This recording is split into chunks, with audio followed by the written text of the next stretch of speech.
Hallo meine Lieben, willkommen zu einem neuen Vlog. Ich bin gerade zurück. Wir sind nämlich losgefahren heute zum Kinderarzt. Eigentlich hatten wir einen Termin, aber ja, dort angekommen haben die mir dann gesagt, die hatten den abgesagt. Ich habe das gar nicht gesehen. Die hatten das per SMS abgesagt, weil der Arzt krank ist. Waren wir umsonst da, aber jetzt haben wir für nächste Woche einen Termin gemacht. Das war jetzt nämlich das erste Mal beim Kinderarzt, die erste U3. Und das ist auch jetzt ein neuer Kinderarzt. Ich musste mir nämlich einen neuen Kinderarzt suchen, weil unsere Kinderärztin, die wir seit Medium hatten und für alle anderen Kinder, die ist leider in Rente gegangen. Deswegen mussten wir jetzt einen neuen Kinderarzt suchen. Ich hoffe, der ist ganz gut. Ja, ich musste mir auch eine neue Frauenärztin suchen. Ja, alle meine Ärzte sind halt in Rente gegangen. Auf jeden Fall, ja, dadurch, dass wir dann sowieso rausgegangen sind, haben wir draußen gefrühstückt. Ja, war jetzt nicht so besonders. Irgendwie das, was ich mir immer selber mache am Frühstück und so, gefällt mir irgendwie besser. Ich bin da so ein bisschen kritisch geworden, was so draußen Essen angeht. Vor allem, ich denke dann immer, was haben die für ein Öl benutzt und so weiter. Naja, egal. Hauptsache, Bauch ist voll und ist auch mal schön, ja, kurz rauszugehen. Ich habe jetzt gemerkt, ne, die Ayla ist ja jetzt 4 Wochen alt. Babyschale mag sie nicht so. Also da drinnen dann, wenn wir dann schon jetzt danach, als wir unterwegs waren, war gut, aber so ersten Moment, sie da reinzusetzen im Auto und so, war ganz katastrophal, hat ihr gar nicht gefallen. Aber danach war sie ganz ruhig, also wenn man dann mit dem Wagen fährt und so weiter oder das Auto fährt und schaukelt, dann läuft es ganz gut. Ich habe gemerkt, wirklich Trage, also Trage ist auf jeden Fall Favorite, auch wenn sie Medium in die Trage reinnimmt, ist sie super gern drinne. Also das gefällt ihr richtig gut. Ich habe mir jetzt auch noch mal eine andere Trage, so eine Fertigtrage bestellt. Mal gucken, wie die ist. Aber so mit der Stofftrage bin ich auch sehr, sehr zufrieden. Und ja, Leute, es ist so witzig. Erstmal vielen, vielen lieben Dank für all die liebevollen und netten Kommentare von euch, ja, zum letzten Video, zum Geburtsvlog. Also ich konnte da wirklich nicht jedem antworten, aber hier, deswegen auf diesen Weg einmal ganz, ganz lieben Dank. So, so tolle Kommentare und so, so hilfreiche vor allem. Gerade auch die Tipps, wo ich gesagt habe mit dem Stillen. Weil ich habe ja gesagt, falls ihr das Video nicht gesehen habt, dass ich zufüttern musste. Einfach, weil sie ja erstens im Krankenhaus ein bisschen mehr als diese 10% sagen die ja immer, ne? Ist diese Dings, wo man so abnimmt. Sie hatte ein bisschen mehr abgenommen gehabt und dann ja auch zu Hause nicht weiter zugenommen und deswegen hatte ich dann angefangen mit Zufüttern. Pumpe hatte ich mir gleich am ersten Tag, wo ich nach Hause gekommen bin, auch direkt auch geholt und angefangen zusätzlich zu pumpen. Aber eure Tipps jetzt habe ich wirklich auch so ein bisschen mehr gemacht, weil sie hat jetzt richtig gut zugenommen. Also sie ist ja mit 3090 Gramm geboren. Wir sind dann nach Hause gegangen, da war sie 2700 irgendwas. Und jetzt ist sie ja bei Alhamdulillah 3400 Gramm. Also sie hat jetzt gut zugenommen, ist alles im Normbereich und so weiter. Und ja, ich habe jetzt aber die letzten Tage jetzt das Zufüttern nochmal sehr runtergeschraubt. Und ich merke, Alhamdulillah, langsam, inshallah, es tut sich was. Deswegen war super auch nochmal dieser Tipp wirklich zu sagen, ja, lass die Clustern so viel anlegen wie möglich. Und das mache ich jetzt auch ganz, ganz viel, dass ich wirklich mir Zeit nehme und dann lasse ich sie eben die ganze Zeit an die Brust und merke dann halt, wenn sie wirklich, also man merkt halt, da kommt sie irgendwann zu einem Punkt, wo sie halt einfach so doll weint und dann einfach so, ich merke, okay, sie sagt mir schon, ich bin nicht satt, das reicht mir nicht. Also wenn sie das dann macht, dann sage ich, okay, dann gibt es jetzt noch mal ein bisschen Milch. Aber ich fand es so witzig, ich habe so gedacht, gestern, ich wünschte, ich hätte das aufgenommen, als Hikmet dann damit kam. So, mal gucken, ich habe jetzt deinen Namen vergessen, den Kommentar, den du geschrieben hast. Hikmet ist in alle Läden durchgeklappert. All eure Kommentare hat er gelesen. Also hier auch liebe Grüße von Hikmet. Der hat alles gelesen. Er hat mir alles besorgt. Also Vitamals, das Malzbier, das trinke ich jetzt schon sowieso seit schon ein paar Wochen, weil das hatte ich auch in den anderen. Ich glaube auch nach den Sechslingen und auch nach Maliknuss. Also ich habe das immer getrunken. Ich würde jetzt nicht sagen, sowieso würde ich nicht sagen, dass es irgendwie ein bestimmtes Produkt gibt, was jetzt hilft, um die Milch zu steigern. Ich denke, das hat viele Faktoren. Ja, also der größte Faktor, wo ich auch wirklich sagen kann und bestätigen kann, warum es halt einfach bei den anderen Kindern nicht richtig geklappt hat, ist Stress. Also Stress ist einfach, killt diese Hormone, die du brauchst für die Milchbildung. Das ist ein sehr, sehr großer Punkt. Ja, Stress, dann die Ernährung. Und ja, wenn irgendwelche Vitamine und so weiter fehlen, das ist auf jeden Fall super wichtig. Also es sind sehr, sehr viele Punkte und dann kann man halt viel machen. Ja? Also ich habe jetzt auch schon, wie gesagt, Vitamals trinke ich, dieses Malzgetränks, alkoholfrei für diejenigen, die es nicht wissen. Und dann ja sowas wie Boxhorn, Kleesamen, Kapseln und noch so ein paar andere Sachen. Aber da waren, wie gesagt, noch super viele andere Tipps. Unter anderem hat eben eine von euch geschrieben, dass sie aus Mazedonien stammt und dort ist dieses Getränk Boza. Und was ist? Hikmet ist extra in einen bulgarischen Supermarkt gefahren und hat das besorgt. Und ich habe so gelacht, als sie mir erstens das Kommentar vorgelesen hat und dann das mir hingestellt hat. So witzig. Er hat mir sowieso Nüsse und so, Studentenfutter esse ich auch viel. Er hat mir aber nochmal zusätzlich nochmal Nüsse mitgebracht, nochmal ganz, ganz viele Sachen. Auf jeden Fall war das so witzig, als er das dann gebracht hat. Sowas habe ich auch noch nie gesehen.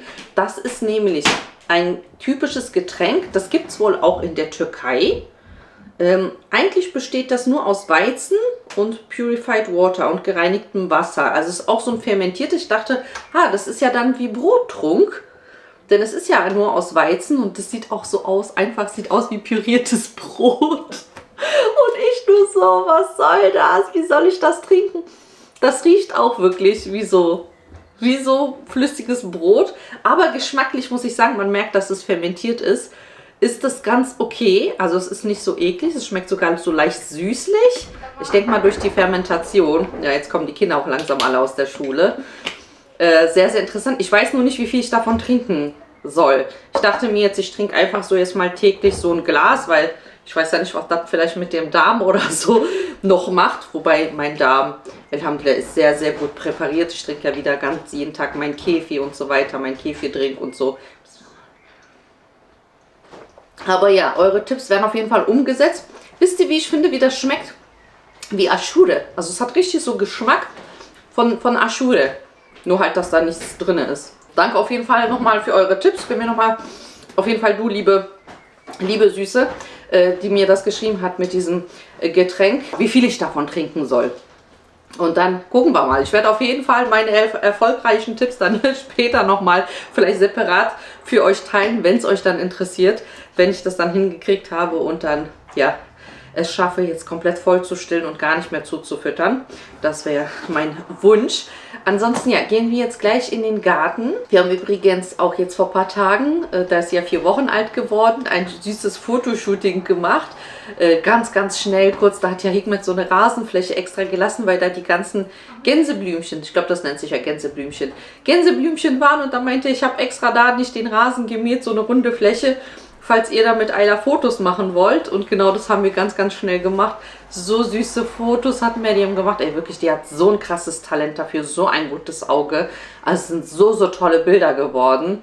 Unglaublich. Und das haben wir innerhalb von 2-3 Minuten gemacht, weil sie ja da auch nicht so ruhig war. Und Hikmet macht super viel im Garten. Und ich zeige euch mal den aktuellen Stand. Hier, jetzt ist mir wieder eingefallen, bevor ich das nämlich vergesse, sorry, wenn ich euch jetzt so zutexte, aber das sind so immer wieder Dinge, wo ich vergesse, die euch zu sagen. Und zwar zu dem Thema, dass wir ja hier ausziehen müssen. Ihr wisst, das hatte ich ja im Video gesagt und ich habe das wirklich vergessen, das nochmal zu erwähnen mit dem Ausziehen, dass wir halt, wie gesagt, wussten, aber ich hatte die ganze Zeit im Kopf, dass ich dachte, wir haben 10 Jahre den Vertrag, aber das waren halt 7 Jahre und jetzt hat der Vermieter ja nochmal doch so nett und uns nochmal ein Jahr den Vertrag verlängert. Also eigentlich hätten wir ja schon Anfang Januar 2027 ausziehen müssen. Jetzt hat er den Vertrag nochmal verlängert, dass wir bis 2028 Januar noch bleiben können. Das heißt, wir haben jetzt nicht so einen Stress.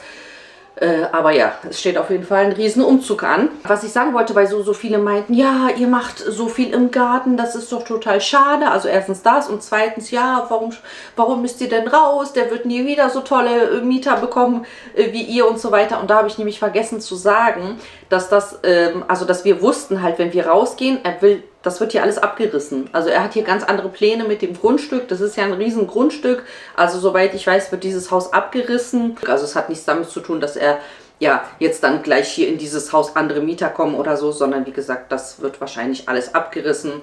Deswegen haben wir auch selber nicht so viel investiert hier ins Haus. Ne? Wir haben ja unsere alte Küche mitgenommen und so weiter und kleine Sachen gemacht, um uns wohlzufühlen. Aber ja, genau das. Und auch das im Garten, ne? Also er pflanzt ja jetzt Gemüse ein, ja, und das ernten wir, davon haben wir ja dann Nahrung. Das ist ja auch nichts, was in der Erde bleibt. Er muss ja jedes Jahr neu die Sachen einpflanzen. Deswegen ist das jetzt auch keine Verschwendung in dem Sinne.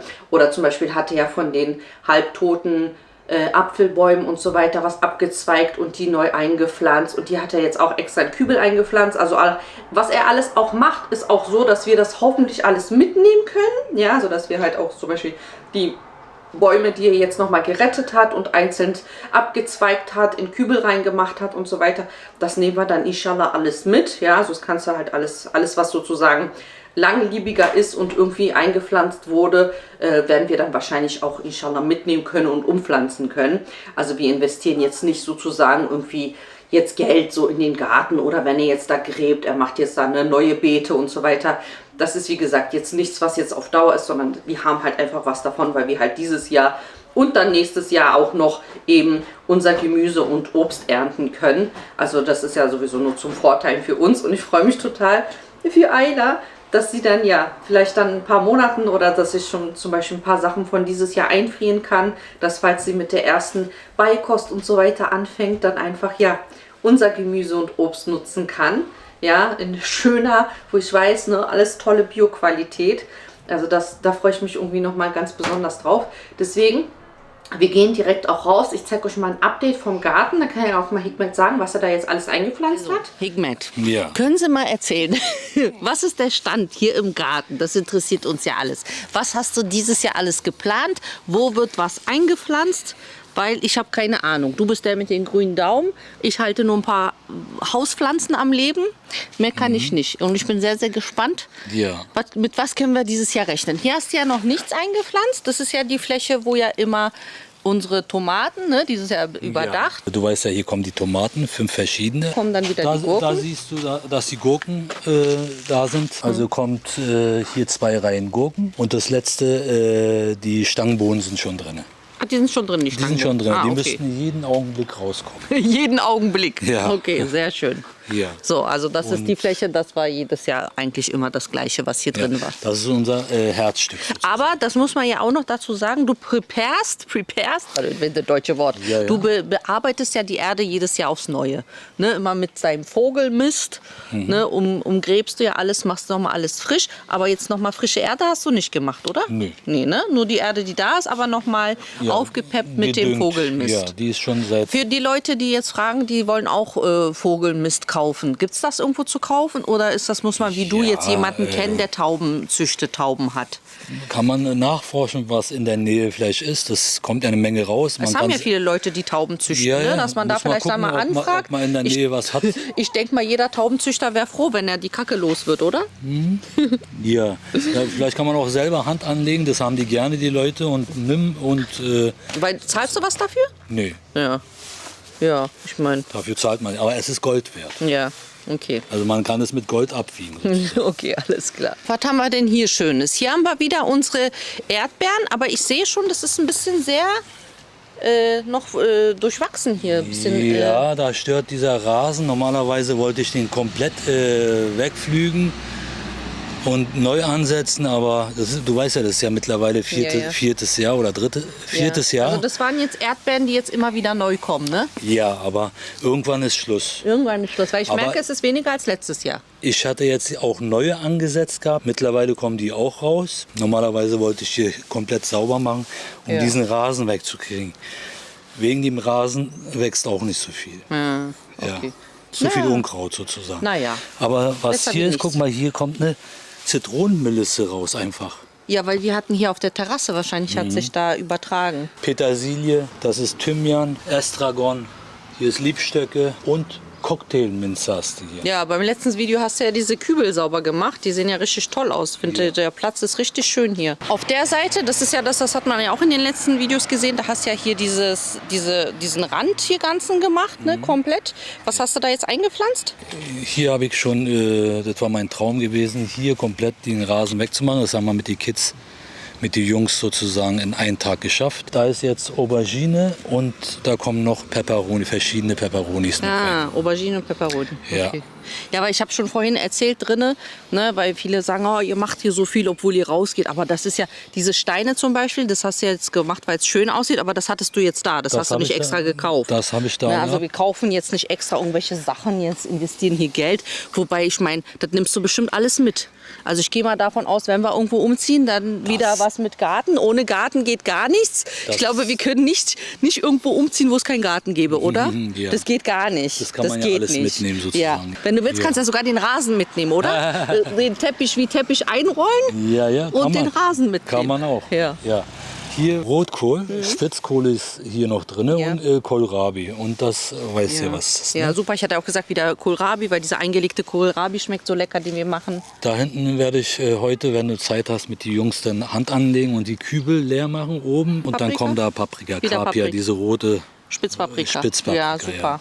Und hier haben wir ja den Johannisbeerbusch, den hast du ja umgepflanzt, der war ja drüben Den haben wir gewesen. umgesetzt, ja, genau richtige Das hat Zeit. ihn gut getan, ne? Also hier geht's dann weiter. Das ist ja jetzt richtig viel Spinat, ne? Ja, den kann man schon abernten und Ja, der schon erntet damit schon. Den kann man auch gut einfrieren und dann kann man schön für Ja, du siehst ja, Baby-Eilein da ist noch richtig Babybrei grün ist so. Die sind schon vergilbt so sozusagen.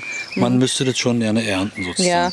Hier habe ich dir einen Streifen Dill gemacht. Das ist die türkisches Kürbis, Adana Kürbis. Stangenbohnen, wie immer, jedes Jahr. Ja. Die eine Reihe Stangensellerie, weißt du ja auch. Ja, Das ist rote Beete mit diesen schönen grünen und lilanen Blättern. rote Beete. Die Blätter kann man ja auch essen, ne? Die kann man auch essen, ja. In Rote Salat Beete, und so. wenn du schon anfasst, ja, dann kriegst du schon richtig rote Hände. Kohlrabi, Spitzkohl ist super. hier und ich glaube Grünkohl ist auch drin. Die letzte Seite, die letzte Fläche. Hier musst du auch aufpassen, hier ist Kürbis auf dem Boden. 1, 2, 3, 4, 5. Ja, das letzte. Oh, guck mal, der Schnittlauch ist aber fett hier. Oh mein Gott, du hast doch alles umrandet. Ja, aber die habe ich einfach so gestellt, Achtung, ist rausgekommen sozusagen. Ja. Also in unserem berühmten Hochbett, wie ich das immer so gerne nenne, nicht Hochbeet, sondern Hochbett. Ja, War ja auch mal ein Bett.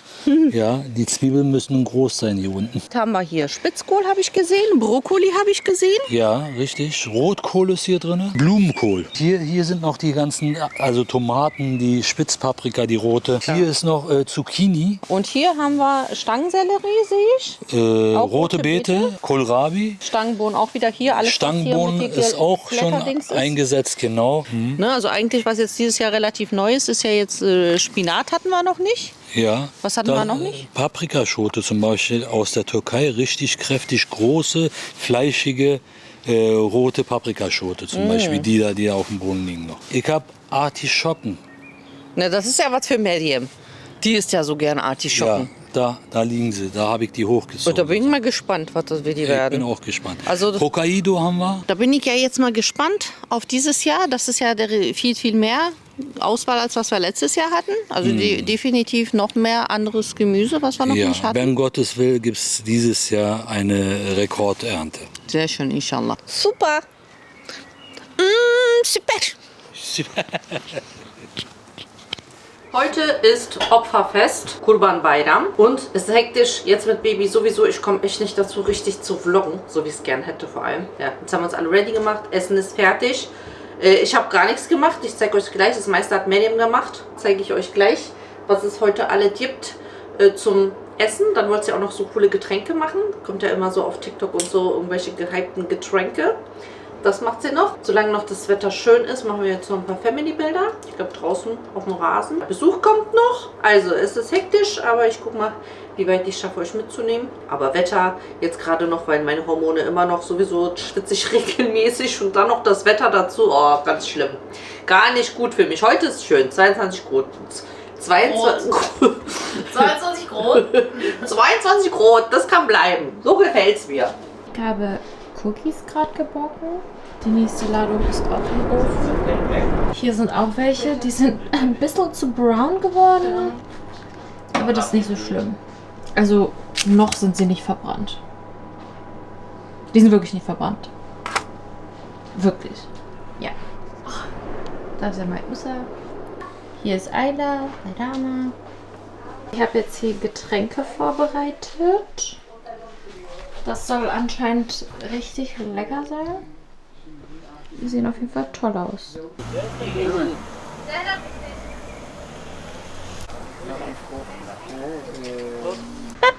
Babasi. Prinzessin Ayla. Oh, die Sonne. Backpack Ballerina. Oi. Haarband. Oy babacığım benim. Oy oy oy oy. Ja. Hem benim kızım. Ne oldu?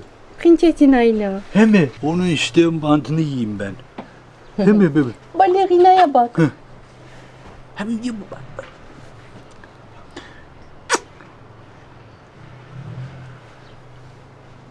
ne, die sind da. Hey, vielleicht? Oder vielleicht verbrennt er sein iPad. Da, schon wieder. Er macht wieder. Weißes Material. Wieder gemacht. Hat er wieder gemacht? Ja, ich hab's gesehen. Ya sinirsin tam. Nein, vielleicht guckt er was und hält es so. Nein. Ja, tamam, önemli değil. Bakmayın ya. Standen hier in unserem Garten und haben gerade Fotos gemacht.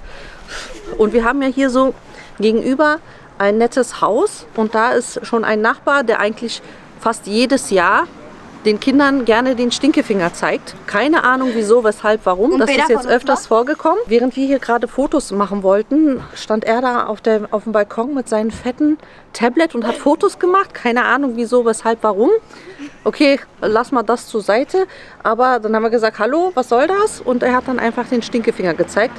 Und jetzt haben wir echt die Schnauze voll. Und jetzt hat die Polizei gerufen. Und jetzt gibt es eine Anzeige. Jetzt reicht's aber. Ne, jedes Jahr immer das Gleiche. Ich verstehe nicht, was das Problem ist. Wir haben hier einmal Nudelsalat, klassisch wie immer. Dann Kısır, also den Bulgursalat. Und dann Sesamringe und Börek, das hatte ich mit gekauft. Das haben wir nicht gebacken. So viel haben wir nicht gemacht. Toll. Das war Nutella-Kuchen, ne? Ja. Nutella-Kuchen und Tiramisu. Der Besuch ist gegangen. Die Kids können hier gleich aufräumen. Das Tiramisu haben wir gar nicht aufgeschnitten. Das ist noch komplett ganz. Ich glaube, das essen wir morgen. Das war jetzt zu viel, weil dieser Nutella-Kuchen, davon ist auch noch die Hälfte da. Der ist so mächtig. Also es ist richtig lecker mit dem Schoko. Das ist ja so Schokoboden. Dann ist so eine Sahnecreme. Dann eine Nutella-Sahnecreme. Und dann halt Ganache. Und die Ganache ist halt so mächtig mit dem Schokokuchen zusammen.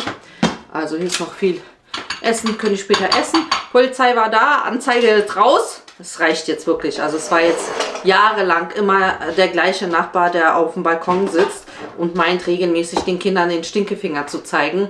Und wir haben immer gesagt, ach komm, ist egal. Haben wir mal gesagt, ach, machen wir uns nichts draus. Aber irgendwann reicht es auch mal. So, wisst ihr, irgendwann ist halt auch genug. Und ja, jetzt hat er eine Anzeige bekommen. Auch wenn nichts dabei rauskommt, wisst ihr, Hauptsache, dass er einmal sieht, dass wir halt so reagiert haben, dass wir uns das nicht gefallen lassen. Und ja, in der Hoffnung, dass er vielleicht das jetzt einfach mal sein lässt, weil was soll das? Wisst ihr, wir haben ja keine kleinen Kinder, die sind hier nicht laut, wir halten uns an alle Regeln. Sonntags, die Kinder spielen hier kein Fußball, kein Basketball. Wir achten immer darauf, dass wir keine Nachbarn stören und so weiter.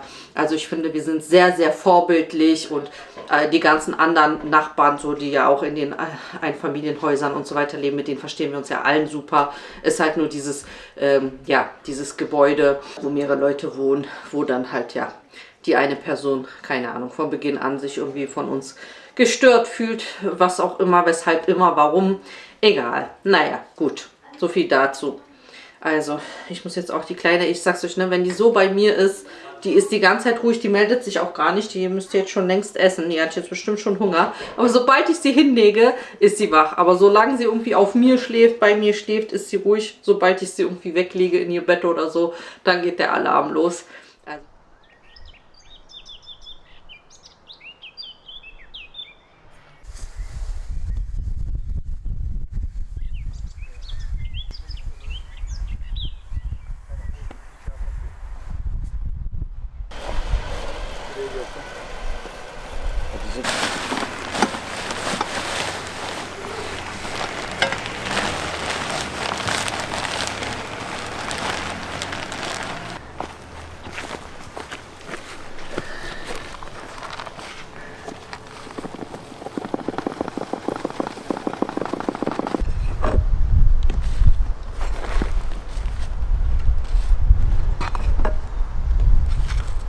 Oder Öl doldur bis nach oben.